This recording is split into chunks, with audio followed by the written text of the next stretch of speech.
तो भाई 106 क्वेश्चन की एक्सप्लेनेशन देख लेते हैं। फर्स्ट ऑप्शन करेक्ट है इसमें, जो कि आपकी कौन सी कमेटी है। फर्स्ट ऑप्शन में हमारे पास है first administrative reforms committee. The first administrative reforms commission of India 1966 to 1970 headed by Morarji Desai recommended the setting up of Lokpal and Lokayukt for the redressal of citizen grievances। So किसके जो है किसके time पे ये बने थे, मोरारजी देसाई के time पे। जो मोरारजी देसाई जी थे उस टाइम, तो उनके टाइम पीरियड में ये बने थे Lokpal and Lokayukta for the redressal of citizen grievances. So इसमें क्या होता है, लोकपाल और लोकायुक्त में ये बता रहा है कि जितने भी ग्रीवेंसेस होते थे आपके, जो कंप्लेंट्स होती थी, उनको लेके आप जाते थे किसी एडमिनिस्ट्रेशन में, तो उन्हीं को नाम दिया गया Lokpal. These institutions were to be set up on the pattern of the institutions of ombudsman in Scandinavian countries and the parliamentary commissioners for investigation in New Zealand।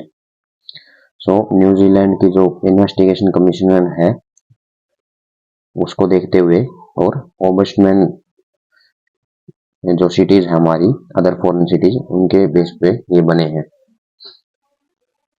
सो यही इसमें लिखा हुआ था। चलिए दोस्तों नेक्स्ट देखते हैं हम question number 107।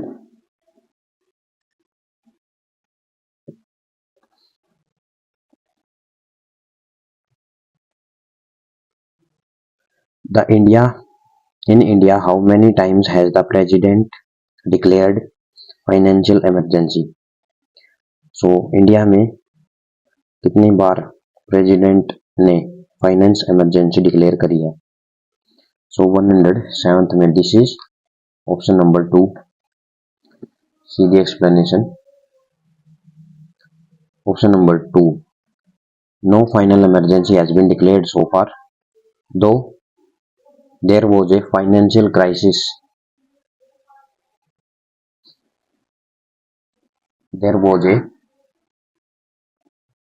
there was a financial crisis in 1991। Article 360 empowers the president to proclaim a financial emergency if he is satisfied that a situation has arisen due to which financial stability or credit of India or any part of its debt is threatened।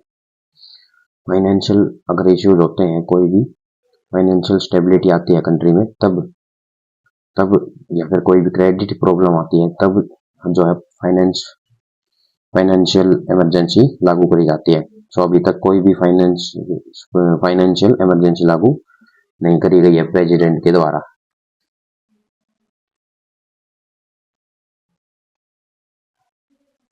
चलिए दोस्तों next देखते हैं question number 108।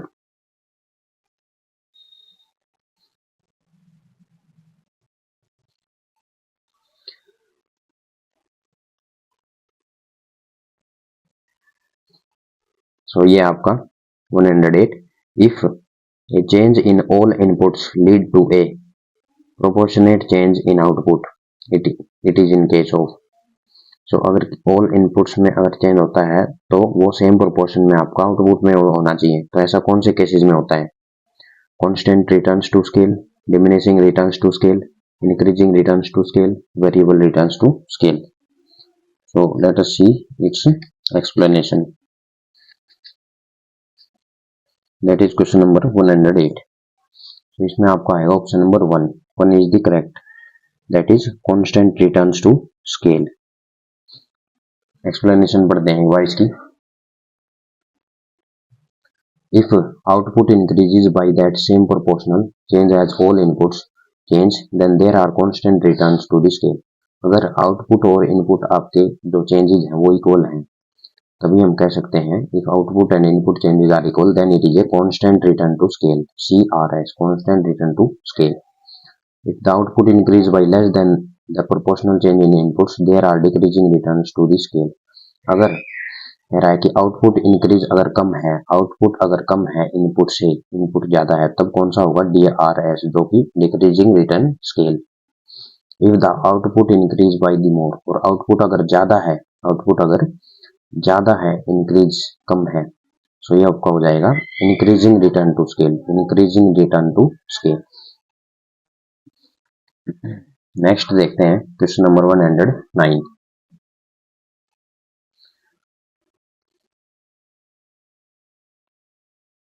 So question number 109, who among the following introduced Ryotwari system in Madras.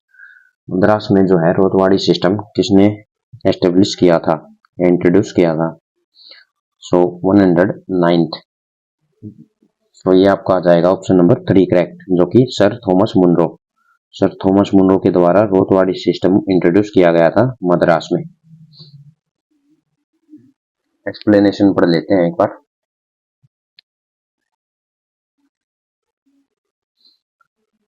Rotwadi system was introduced by Thomas Munro in 1820. Major areas of introduction included Madras, Bombay, parts of Assam, and or provinces of British India. Organization provinces of British India. In Rotwadi system, the ownership rights were handed over to the peasants. Ownership right जो है peasants के पास ही होते थे, means they were the only head of their decision. British government collected taxes directly from the peasants, और जो British government होती थी वो डायरेक्ट टैक्स कलेक्ट करती थी पीजेंट से। ये दोस्तों नेक्स्ट देखते हैं question number 110। The PURA scheme, which envisages the provision of urban amenities in rural areas in India, was advocated for the first time by।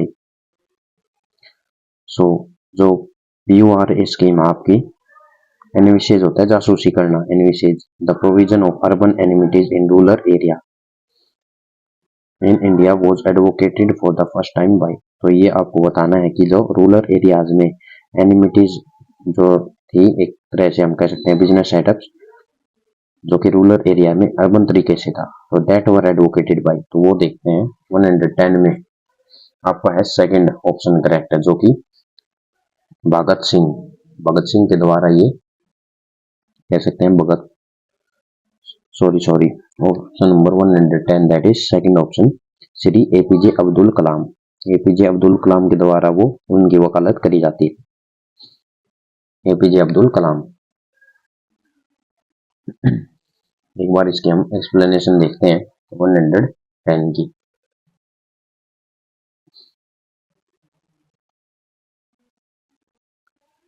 Provisions of urban amenities to rural areas, provision of urban amenities to rural areas is a strategy for rural development in India. This concept was grievance by former President Dr. APJ Abdul Kalam and discussed in his book Target 3 Billion, which he co-authored with Srijan Pal Singh. PURA proposes that urban infrastructures and services be provided in rural hubs to create economic opportunities।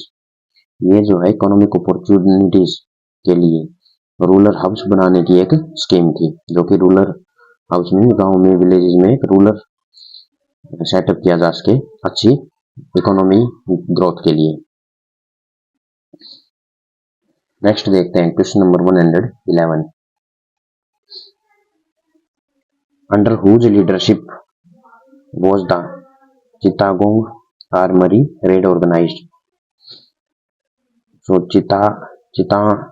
Chittagong armoury raid किसके द्वारा organise करी गई थी, किसके leadership में, तो ये आपको आ जाएगा 111 ऑप्शन नंबर 3, सूर्या सेन की लीडरशिप में चिटागोंग आर्मरी रेड ऑर्गेनाइज करी गई थी, Chittagong armoury red.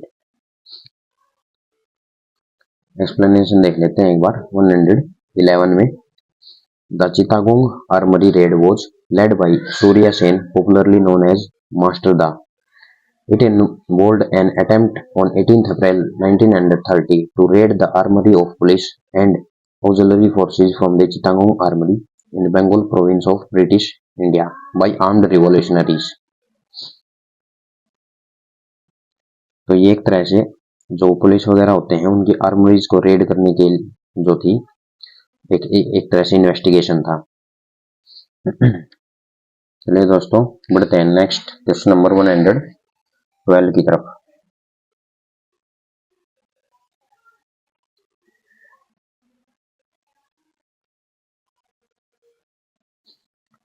The five permanent members of the UN Security Council are UN Security Council के 5 जो है परमानेंट मेंबर कौन कौन से हैं?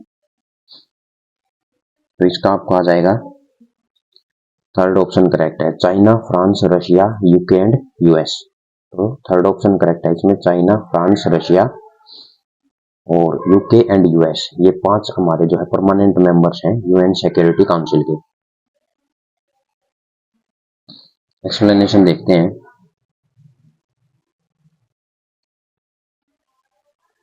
तो इसमें आपका है the permanent members of the United Nations security council also known as the permanent 5 include China, France, Russia, United Kingdom and the United States. The members represent the 5 great powers considered the victors of World War II. So जो victors means जो विजेता रहे हैं World War II में, तो वो 5 countries हैं ये जो कि परमानेंट सिक्योरिटी के लिए घोषित किए गए हैं या जो परमानेंट मेंबर्स हैं ऑफ द सिक्योरिटी काउंसिल। तो चाइना, फ्रांस, रशिया, यूएस और यूके। नेक्स्ट देखते हैं question number 113। Hertz is a unit of measuring. तो ये आपका साइंस से क्वेश्चन आ गया है, काफी इजी क्वेश्चन। हर्ट्ज, तो इनमें से हर्ट्ज आपको पता होना चाहिए किसकी मेजरिंग यूनिट है। काफी इजी क्वेश्चन है, इसका आंसर आप कमेंट में करके बताएं जरूर। ये क्वेश्चन आपके लिए है, please comment the answer. Next आपका 114। Which one of the following features is absent in virus. Virus में इनमें से कौन सा फीचर एब्सेंट होता है? तो ये आपका आ जाएगा option number 2 correct, presence of cell wall.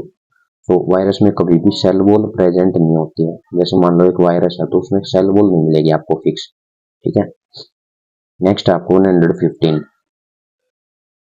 Water gas is the combination of. Water gas किन किन का कॉम्बिनेशन है? सो वाटर गैस हो गई तो हाइड्रोजन तो जरूर मिलेगी और ऑक्सीजन, ठीक है। तो देखते हैं इसमें water gas is the combination of, ये आपका आ जाएगा इसमें first option CO and H2 means CO जो है आपकी मोनो कार्बन डाइऑक्साइड या मोनोऑक्साइड और H2 आपका हाइड्रोजन, तो इन दोनों से बने होते हैं आपकी वाटर गैस। नेक्स्ट है Kolkata is an example of A dash port. तो कोलकाता कौन से पोर्ट का एग्जांपल है? ऑयल, नेचुरल, नवल और रिवराइन। तो कौन सा आ सकता है इसमें? तो इसमें आ सकता है आपका riverine port. Kolkata is an example of riverine port. Next है आपका विच committee recommended for 3 language formula. 3 language formula के लिए कौन सी कमेटी रिकमेंड करी गई है? तो इसमें आ जाएगा आपका Kothari committee. Kothari committee language के बेस पे है और हमने देखा है कोठारी कमेटी बेसिकली एजुकेशन पे फोकस करती है कि जो है education system in the India. So इसको एक बार डिटेल में पढ़ लेते हैं 117 को।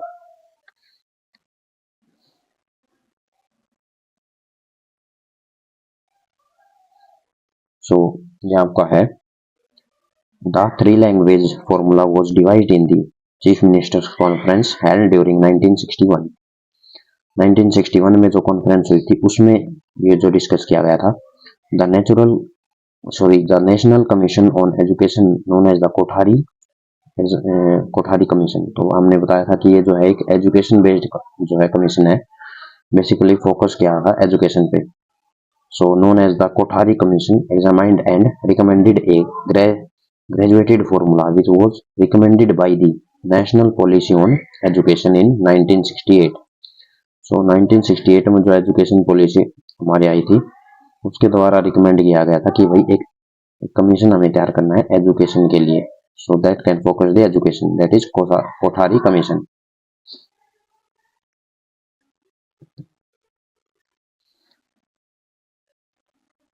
चलिए दोस्तों नेक्स्ट देखते हैं 180th question.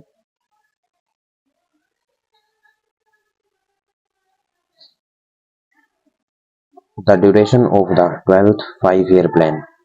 12th 5-year plan का ड्यूरेशन, सो 118th का आपका fourth, that is 1 April 2012 to 31 March 2017। 2012 से 17 तक 5 ईयर्स आपके कंप्लीट जाते हैं। सो आपकी डेट याद रखनी है इसकी 12th 5-year प्लान की, दैट इज 1 अप्रैल टू 31 मार्च 2012 से 17 तक। और एक बार आपको सारे ही प्लान्स रिवाइज कर लेने हैं क्योंकि ये काफी इंपॉर्टेंट है। जो 5-year प्लान्स आपके बहुत ज्यादा इंपॉर्टेंट है, इनमें से आते हैं एग्जाम्स। इनकी भी मैंने कंप्लीट वीडियो डाली हुई है, स्टैटिक वीडियोस जीके के प्लेलिस्ट में आप देख सकते हैं। कंप्लीट जो है 5-year प्लान्स है, फर्स्ट 5-year प्लान से लेकर के आपके लास्ट 5-year प्लान तक डाले हुए हैं विद एक्सप्लेनेशन और विद जो जो इसमें से डीप क्वेश्चंस बन सकते हैं आपके, तो आप जरूर प्लेलिस्ट में विजिट करें।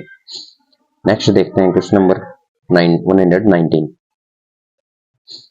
द काकोरी कॉन्स्पिरेसी, जो काकोरी कांड था, conspiracy was a train robbery that took place between Kakori and Lucknow in. तो काकोरी और लखनऊ में जो काकोरी कांड हुआ था वो कौन से ईयर में हुआ था? तो वो आपका हुआ था ऑप्शन नंबर 3, दैट इज 1925 में।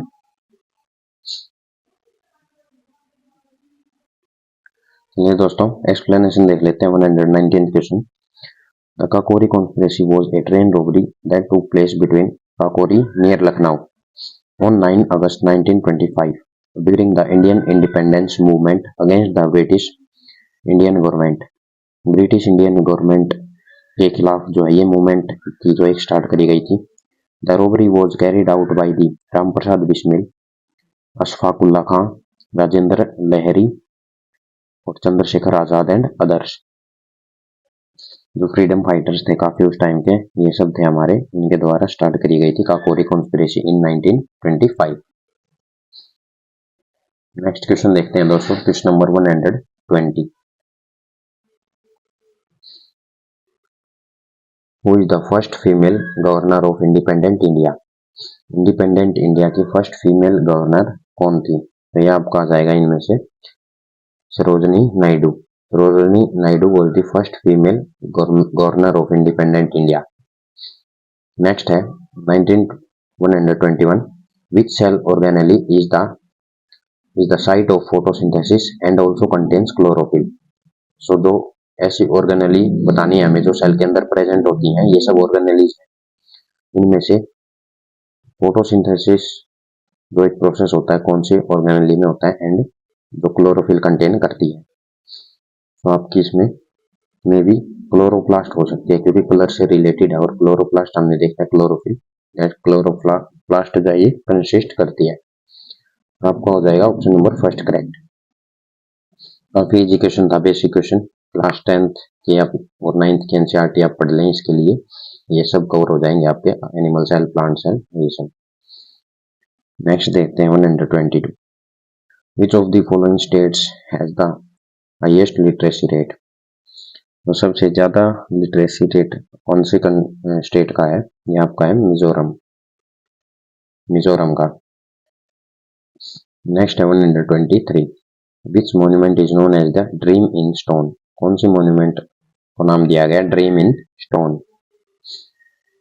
सो ये आपका आ जाएगा option number 4 correct, Panchmahal. Panchmahal means 5 stone से जो है बना हुआ है, तो इसका नाम है पंचमहल। और कहाँ पे सिचुएटेड है ये भी आप देख लेना और जरूर कमेंट करके बताना। 120 आपका कौन सा क्वेश्चन है? 123 एक्सप्लेनेशन देखते हैं एक बार। The Panch Mahal one of the most famous structures of Fatehpur Sikri. Fatehpur Sikri में जो है सिचुएटेड है, is known as dream in stone. discovered with Drake by Drake O'Brien. It was built by Akbar for Mughal women and ladies of the harem. Akbar's grandson Shahjahan built Dream in Marble. तो ये भी काफी important है, dream इन marble भी है जो कि ताजमहल कहलाता है। किसने बनाया था? अकबर ग्रैंडसन शाहजहां ने। और ये कहाँ पे है? आगरा में। और ये सिचुएटेड है फतेहपुर सीकरी में। पंचमहल जो कि किसने बनाया था? बिल्ट बाई अकबर और मुगल विमेन एंड लेडीज। तो चलिए दोस्तों नेक्स्ट क्वेश्चन देखते हैं। Question number 124। A thing of beauty is a joy forever is a poem by. ये जो है पोएम काफी फेमस पोएम है। A thing of beauty is a joy forever किसके द्वारा लिखी गई है? इसके जो पोएट कौन है ये आपको बताना है। तो आपका आंसर आ जाएगा इसमें option number 3 John Keats. John Keats काफी फेमस पोएट हैं। जॉन कीट के द्वारा काफी पोएम्स लिखी गई हैं। एक फेमस पोएम है a thing of beauty is a joy forever. Question number 125 देखते हैं। Which of the following deserts has the highest gold deposits. कौन से डेजर्ट में हाईएस्ट गोल्ड आपका डिपॉजिटेड है? तो ये आपको आ जाएगा ऑप्शन नंबर 3 मोजावे डेजर्ट। तो ये आपको बताना है ये कहाँ पे सिचुएटेड है। नेक्स्ट देखते हैं question number 126। The Himalayas are also known by the name of. Himalaya को इनमें से कौन से नाम से भी जाना जाता है? तो ये आपको आ जाएगा fold mountains. Himalayas are known as fold mountains. जो ओल्ड माउंटेन्स हैं आपके उन सबको नाम दिया गया fold mountains. These are very old mountains. Next है 127। Alluvial soils are rich soil for crop cultivation but are poor in। Alluvial soil हैं वो they are rich in soil for crop cultivation but are poor in। So alluvial soils are poor in nitrogen and humus। They are poor in nitrogen and humus।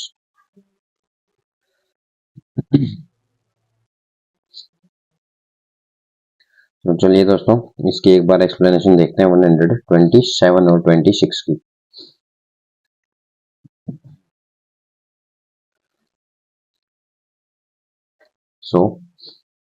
एक बार ये भी पढ़ लेते हैं मोजावे desert के बारे में। जो मोजावे डेजर्ट है वो USA United state of America में प्रेजेंट है। ये is known for its gold deposits. मोजावे जो डेजर्ट है वो गोल्ड काफी इसमें मात्रा में डिपॉजिट है उसके के नाम पे जब फेमस है। Spanning across California, southern Nevada, southern west Utah and Utah means desert है या आपका एक मीन्स माउंटेन है and northern west Arizona. The desert was the center of intense gold mining in 19th century। ये जो desert था 19th century में centre था अब था गोल्ड मार्केट का। It has vast gold reserve even today. और आज भी जो है यहाँ पे काफी मात्रा में गोल्ड पाया जाता है, रिजर्व है। नेक्स्ट है 126 की explanation. The Himalayas are examples of fold mountains. Himalayas fold mountains के एग्जांपल है that are created where two or more of Earth's tectonic plates are pushed together। और कैसे ये बने थे फोल्ड माउंटेन्स? दो टेक्टोनिक प्लेट्स के टकराने से बने थे। Two tectonic plates pushed together and after that they formed। The Himalayas mountain ranges were formed as a result of continental collision or orogeny along the convergent boundaries between the Indo-Australian plate and the Eurasian plate। The Arakan Yuma highlands in the Myanmar and the Andaman and Nicobar islands in the Bay of Bengal were also formed as a result of this collision। और इसी collision के कारण जो tectonic plates collision है इसके कारण Himalayas form हुए हैं। और आपके जो अराकान योमा आइलैंड्स हैं म्यांमार में वो और अंडमान निकोबार आइलैंड्स जो कि बंगाल बे ऑफ बंगाल में है ये भी फॉर्म हुए हैं। नेक्स्ट देखते हैं 127 में जो कि आपका अलुवियल सॉइल के बारे में था कि अलुवियल सॉइल किस चीज में रिच नहीं है, जो कि नाइट्रोजन और ह्यूमस में रिच नहीं है। Alluvial soil are fertile soils composed of sediment deposited by rivers and the waves। However, they are usually deficient in nitrogen and humus, so they are deficient, इनमें कमी है नाइट्रोजन ह्यूमस प्रोड्यूस करने की। Nitrogen deficiency is the main limiting factor in crop production in all the alluvial soils except the calcareous and saline alkali alluvial soil. Saline alkali alluvial soil और calcareous soil, इन दोनों जो variety है इनको छोड़ के सभी alluvial soil में किसी में भी, या फिर हम कह सकते हैं सब में डेफिशिएंसी है नाइट्रोजन और ह्यूमस प्रोड्यूस करने की। With suitable irrigation, fertilizers and proper agriculture practices, alluvial soil are generally very fertile। और alluvial soil जो है कब फर्टाइल है, जब हम उसमें अच्छे फर्टिलाइजर, इरिगेशन, मतलब ये सब मात्रा जो है इसमें प्रेजेंट है। With suitable irrigation, fertilisers and proper agriculture practices. Next देखते हैं हम question number 128।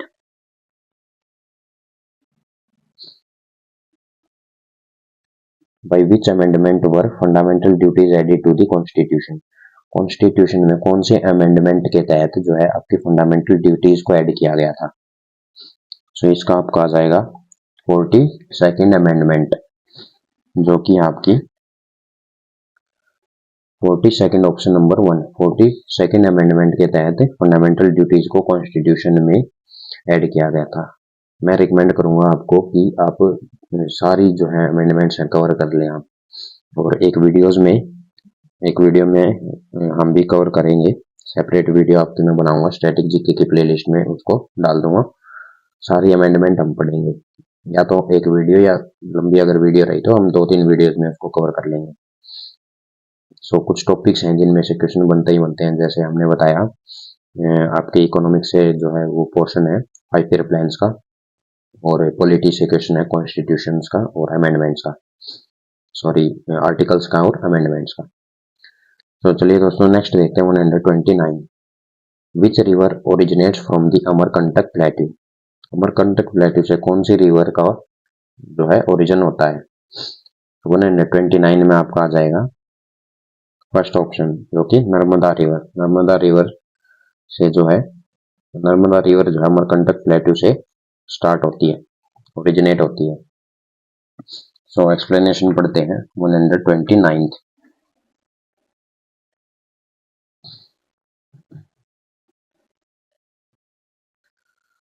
The source of Narmada river is a small bowl known as the Narmada Kund। Narmada कुंड जो है एक सोर्स है जहां से नर्मदा रिवर बहती है, located at the Amarkantak on the Amarkantak hill in the Anuppur district zone of eastern Madhya Pradesh. Madhya Pradesh district में अनूपपुर जो डिस्ट्रिक्ट जोन है वहां पे नर्मदा कुंड जो है एक बाउल टाइप है, वहां से आपकी जो है नर्मदा रिवर स्टार्ट होती है। The river moves down from the Amarkantak range at the Kapil Kapildhara waterfalls. Kapildhara waterfall से नीचे की तरफ बहती है ये, and then flows in the rift valley between the Satpura and Vindhyanchal range. तो आपका ऑप्शन नंबर इसमें आ जाएगा फर्स्ट करेक्ट। नेक्स्ट देखते हैं हम question number 130। Next last question है आपका इस वीडियो का, सेट 3 का। So Thomas cup is associated with. Thomas cup आपका इनमें से कौन से गेम से जुड़ा हुआ है। तो ये आपका आ जाएगा 130 का फोर्थ, जो कि बैडमिंटन से। सो थॉमस कप आपका रिलेटेड है, that is associated with the badminton. काफी इंपॉर्टेंट टॉपिक है, यहाँ से हम कवर करेंगे कि सारे जितने भी कप्स हैं वो भी हम कवर करेंगे वीडियो में। तो कुछ 3-4 टॉपिक्स हैं यहाँ पे आज हमने यहाँ इस मॉक टेस्ट से निकाले हैं, जो कि कवर करने बहुत ही ज्यादा जरूरी है। तो स्टैटिक वीडियो में जरूर मैं आपको ये कवर करवाऊंगा, स्टैटिक जीके के पार्ट में, और प्लेलिस्ट में आपको इनकी वीडियो जरूर से मिल जाएंगी 400-500 टॉपिक्स की। काफी इंपॉर्टेंट है, जरूर क्वेश्चन आते हैं, कभी चेंज नहीं होते ये टॉपिक आपके। तो इस वीडियो में इतना ही था दोस्तों, फिर मिलेंगे नेक्स्ट वीडियो में। अगर आपको वीडियो अच्छी लगी, हेल्पफुल लगी तो वीडियो को लाइक करें, शेयर करें, चैनल को सब्सक्राइब कर लें। 20 सेट्स कंप्लीट करेंगे एसएससी सीजीएल मेंस के। तो फिर मिलते हैं नेक्स्ट वीडियो में, तब तक के लिए नमस्कार, बाय बाय, जय हिंद।